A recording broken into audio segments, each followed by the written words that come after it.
আৰু এনেধৰণে তল ওপৰ হৈছে ৰাজনীতি যেহেতু আৰপি শৰ্মাই আজি সম্পূৰ্ণৰূপে ভাৰতীয় জনতা পাৰ্টি ত্যাগ কৰাৰ কথা ক'লে তাৰ বিপৰীতে আকৌ ৰাজেন গোহাঁই ক'লে যে তেওঁ এইবাৰ নিৰ্বাচনত অৱতীৰ্ণ নহয় কিন্তু তাৰ বিপৰীতে তেওঁৰ পত্নী নিৰ্বাচনত অৱতীৰ্ণ হ'ব নেকি আজি যেহেতু সংসদীয় কমিটিৰ বৈঠক আছে বিজেপিৰ সেই সংসদীয় কমিটিতে নিৰ্ধাৰণ হ'ব কোনে প্ৰকৃততে নগাঁও লোকসভা সমষ্টিৰ পৰা বিজেপিৰ প্ৰাৰ্থিত্ব লাভ কৰে আমিও সূক্ষ্ম দৃষ্টি নিবদ্ধ ৰাখিম ৰাজেন গোহাঁইৰ সেই মন্তব্য আজি সংবাদমেলত তেওঁ কি ক'লে আকৌ এবাৰ শুনাব বিচাৰিছোঁ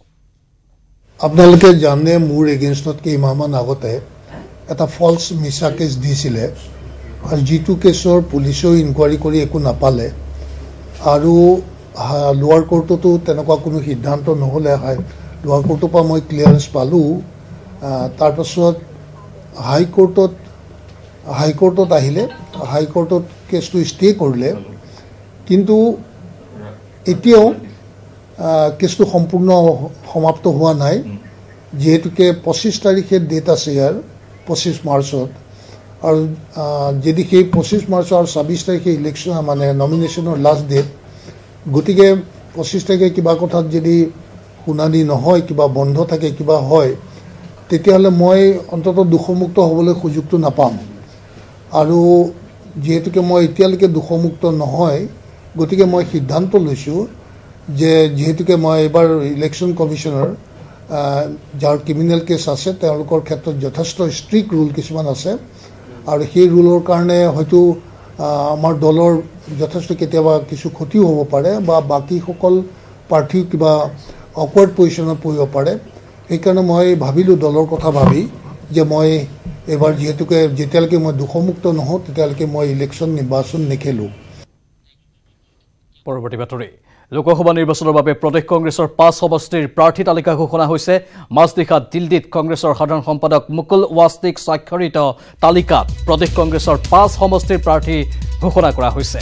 সেই অনুসৰি ডিব্ৰুগড় সমষ্টিৰ প্ৰাৰ্থীৰূপে পৱন সিং ঘাটৰৰ নাম ঘোষণা কৰা হয় ইয়াৰ লগতে যোৰহাট সমষ্টিৰ বাবে সুশান্ত বৰগোহাঁইৰ নাম কলিয়াবৰ সমষ্টিৰ বাবে গৌৰৱ গগৈৰ নাম শিলচৰ সমষ্টিৰ বাবে সুস্মিতা দেৱৰ নাম আৰু কৰিমগঞ্জ সমষ্টিত স্বৰূপ দাসক প্ৰাৰ্থিত্ব দিয়া হৈছে আনহাতে আজি আন 5টা সমষ্টিৰ বাবে প্ৰাৰ্থী তালিকা ঘোষণা কৰাৰ সম্ভাৱনা আছে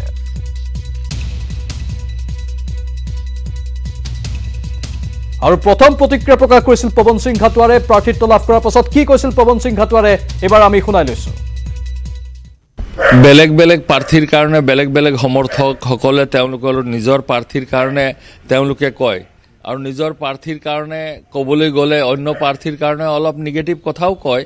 25 জন 30 জন প্ৰাৰ্থীয়ে টিকেট বিচাৰিছে তাত কংগ্ৰেছ হাইকমাণ্ডে প্ৰাৰ্থিত্ব ঠিক কৰে সকলো কংগ্ৰেছ কৰ্মীয়ে সকলো আগৰ বাদ বিবাদ পাহৰি কংগ্ৰেছৰ প্ৰাৰ্থীৰ জয়যুক্ত কৰাবৰ কাৰণে তেওঁলোকে আন্তৰিকতাৰে কাম কৰে মই এইবাৰ জয় হ'ম বুলি যথেষ্ট আশাবাদী আৰু এই গোটেইখিনি কথা নিৰ্ভৰ কৰে আমাৰ সন্মানীয় ডিব্ৰুগড়ৰ ভোটাৰ ৰাইজৰ ওপৰত আমাৰ অসমীয়াত কথা আছে যে অচিন কাঠৰ থোৰা নলগাবা তেওঁলোকে যোৱাবাৰ নজনাকে বিজেপিৰ যিবোৰ ভুৱা প্ৰতিশ্ৰুতি সেই ভুৱা প্ৰতিশ্ৰুতিত ভুল গৈ তেওঁলোকে বিজেপি দলক তেওঁলোকে সমৰ্থন কৰিছিলে আৰু যোৱা 5 বছৰে তেখেতসকলে এই গোটেই তেওঁলোকৰ কাম কাজ দেখিলে অসমীয়াৰ স্বাৰ্থৰ কথা অসমৰ স্বাৰ্থৰ কথা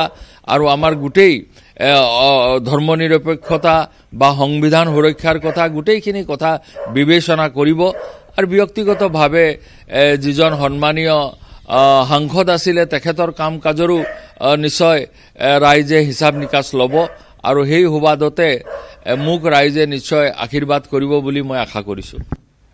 ঘাটোৱাৰ আহিলে 15টা বছৰ বাদ দিয়ক 5টা কাৰ্যকাল তেখেতে কৰিলে সেই কাৰ্যকালৰ বিষয়ে সুধে কি কৰিলে আৰু তাৰ উত্তৰ আমাৰ ওচৰত নাথাকে আৰু আমি সেই উত্তৰ দিয়াৰ কে ভাবিছোঁ আমি নতুন এজনক দি হয়তো বিজয়ী অহাটো আমি আশা কৰিছোঁ আৰু পৱন সিং ঘাটোৱাৰে কি জনগোষ্ঠীটোৰ উন্নয়ন কৰিব অতদিনে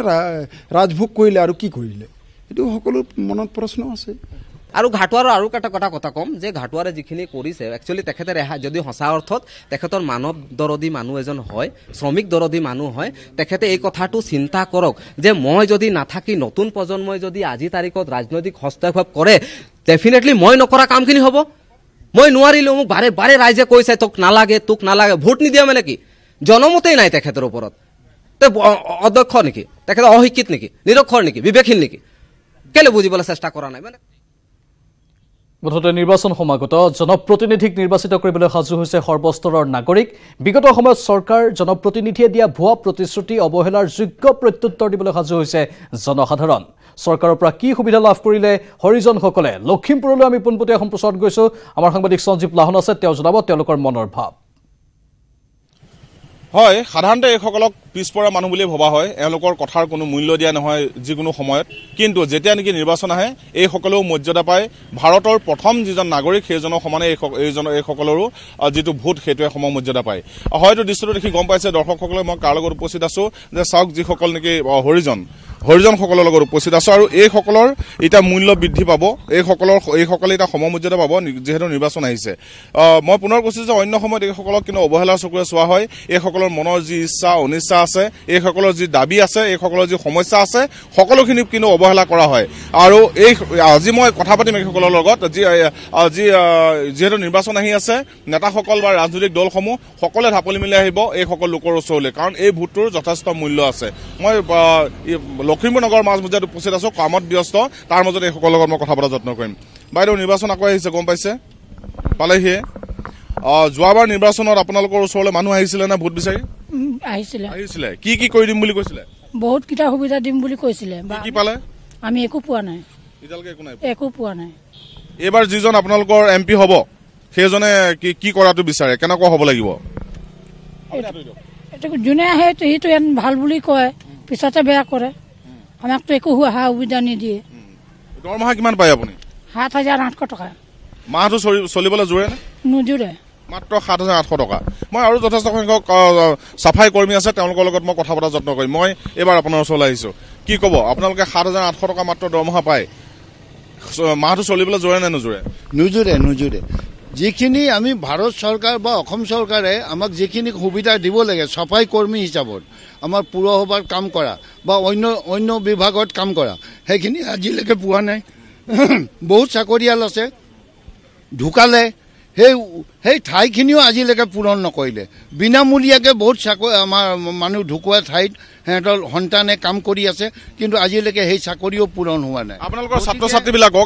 ছাত্ৰ ছাত্ৰীবিলাকক বিশেষ শৈক্ষিক ভাত্তা দিয়া কথা কয় চৰকাৰে পাইছে নে নাই পোৱা আমি নাই পোৱা আপোনালোকৰ ল'ৰা ছোৱালীবিলাক কেনেকৈ পঢ়াইছে যে ৭,৫০০ ইমান কম পইচা লৈ মাহেকত ল'ৰা ছোৱালী পঢ়া শুনা কেনেকৈ টনাটনি কৰি তেওঁলোকক পঢ়াই আছো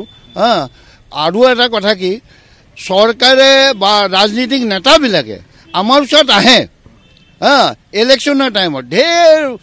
মানে